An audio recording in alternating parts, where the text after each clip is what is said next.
Cuando vemos una publicidad para que compremos un producto o utilicemos un servicio, sabemos que el propósito es, precisamente, que compremos ese producto o utilicemos ese servicio. Sin embargo, cuando escuchamos una noticia, pensamos que lo que vemos es cierto y no nos imaginamos que pueda ser un medio para convencernos de algo. Esto se logra mediante operaciones psicológicas, resultante del estudio de la psicología de masas, en el que se ha invertido tiempo, dinero y esfuerzo en los países centrales para su desarrollo. Aunque parezca novedoso, las operaciones psicológicas tienen una larga historia, pero hoy nos vamos a remitir a las formas modernas de campaña, donde podemos encontrar sus bases en la tarea de tres hombres clave: Ivy Lee, Walter Lippmann y Edward Bernays. La propaganda es la forma en la que la élite se comunica con el público, dice Jon Stewart en Cyborg, un documental que cuenta con la participación de intelectuales como Noam Chomsky, Howard Zinn y Michel Parenti, que documenta la historia de la propaganda en Estados Unidos y su aplicación tanto política, militar y de consumo.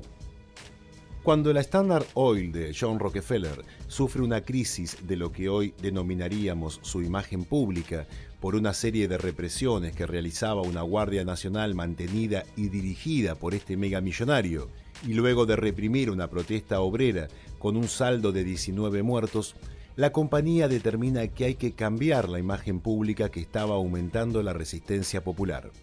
Para ello, Ivy Lee fue contratado para que con su nueva propuesta lo consiguiera. Lee, además de recomendarle que realizara donaciones públicas a Rockefeller, filtra a la prensa que le aconsejaba a la compañía lo siguiente: di la verdad, porque tarde o temprano el público se dará cuenta de ella de todas formas. Y si al público no le gusta lo que estás haciendo, cambia tus políticas y alíñalas con lo que el público quiere. Por supuesto, la estrategia era convertir este rumor en algo creíble, y la forma en que se difundía la noticia creaba una falsa sensación de las intenciones de la Standard Oil. El éxito fue la recompensa.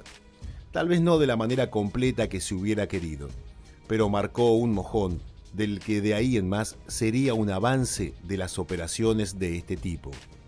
En el plano militar, Lee consiguió que la población percibiera la necesidad de entrar en guerra durante la Primera Guerra Mundial. La campaña antialemana le permitió al gobierno de Woodrow Wilson conseguir su objetivo de que Estados Unidos participe en la guerra para conseguir beneficios económicos y geopolíticos. El segundo de los creadores de la propaganda moderna a los que nos referiremos es el intelectual Walter Lippmann, famoso por ser el inventor del término Guerra Fría y por expresar que los estadounidenses eran una manada que debía ser dirigida por una clase especializada cuyos intereses iban más allá de la localidad. Esa clase especializada son los tecnócratas, que deberían hacerse cargo de las administraciones más allá de las elecciones y los políticos de turno. Su trabajo fue tan exitoso que hoy en día esos especialistas son los burócratas que dirigen la economía, la educación, la salud o lo que se nos ocurra desde organismos internacionales y en puestos claves en las administraciones locales, logrando que nos parezca natural que así sea. Ese es su gran éxito.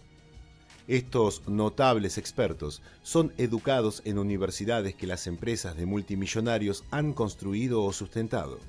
El modelo del neoliberalismo actual es un claro ejemplo de cómo se crea una tecnocracia universitaria que con criterios poco científicos creen en una serie de teorías económicas que la práctica ha demostrado que son equivocadas.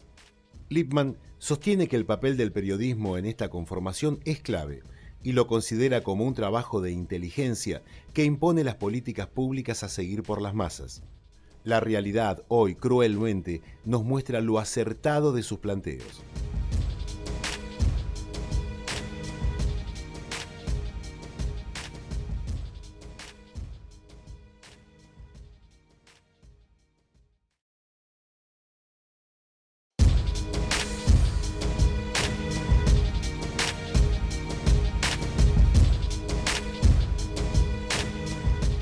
El último de esta trilogía es Edward Bernays, seguramente el más conocido de los tres, sobrino de Sigmund Freud.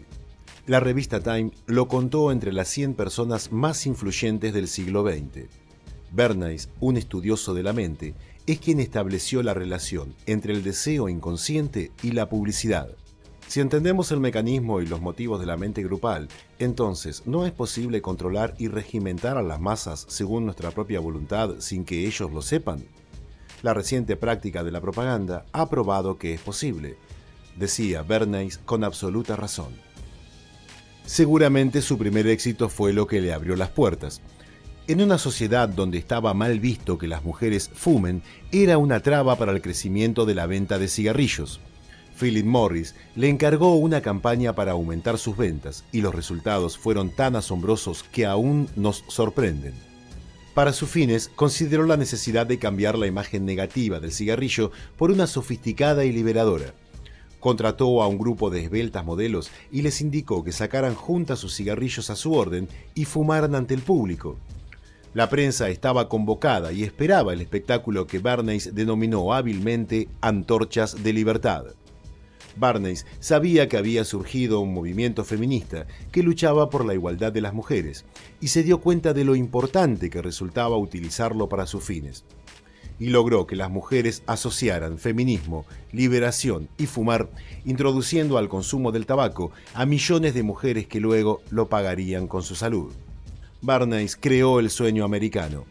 La industria de posguerra necesitaba ávidamente mercado de consumidores, y estos estaban saturados porque ya los estadounidenses estaban en posesión de todo lo que necesitaban materialmente para vivir. La solución fue despertar el deseo de consumo como una forma de satisfacción personal, asemejando el estatus social con símbolos, marcas y objetos. El vaciamiento espiritual que trae aparejado el materialismo era funcional a sus intereses, porque hacía que la compra de objetos sea incesante, pues la satisfacción que proporcionaban era de poco tiempo y requería una nueva compra. Esas fueron las bases de la sociedad moderna que Occidente expande por el mundo y que hoy vemos que simboliza su felicidad en salir de compras, no sabiendo que al poco tiempo deberá repetir sus acciones porque se crea un mecanismo adictivo que necesita siempre ir por más. Pero si estos mecanismos servían para vender un producto, también se podrían hacer con una idea, y así la United Fruit Company lo contrató para realizar una campaña que culminó con la caída del gobierno guatemalteco de Jacobo Arbenz, convenciendo a los estadounidenses que era un peligroso dictador comunista. La manipulación consciente e inteligente de hábitos organizados y de la opinión de las masas es un elemento importante de una sociedad democrática. Aquellos que manipulan estos mecanismos desapercibidos de la sociedad constituyen el gobierno invisible, que es el verdadero poder de nuestro país. Somos gobernados, nuestras mentes son moldeadas, nuestros gustos son formados, nuestras ideas son sugeridas mayormente por hombres que nunca hemos visto, escribió Bernays en 1929. La democracia es la superstición de nuestros tiempos, decía Jorge Luis Borges.